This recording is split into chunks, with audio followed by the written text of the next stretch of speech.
Going to discuss the tryptophan operon. Tryptophan operon is the negatively repressible operon. It is required for the synthesis of tryptophan from corticostearic acid with the help of enzyme. In tryptophan operon, there is a cluster of gene. One is called as structural gene, one is called as regulatory gene, and second is called as structural gene. In structural gene, we can see that there is a TRPA, TRPB, TRPC, TRPD, and TRPE, and there is the regulatory gene, regulator, promoter, and operator.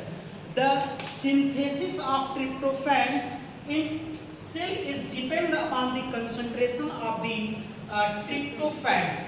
When tryptophan level is low in the cell, then regulatory gene transcribed and translate. After the translation, there is the formation of regulatory protein.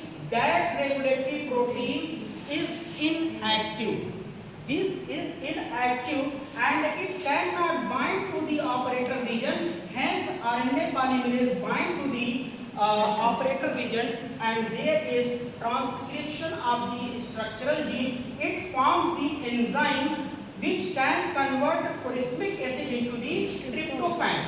When tryptophan level is high in the cell, then this tryptophan acts as a coenzyme. It binds to the regulatory protein, and this regulatory protein becomes active and it combines with the operator region. And when it combines with the operator region, RNA polymerase cannot bind to the operator region. Hence, there is no transcription, no translation of the structural gene.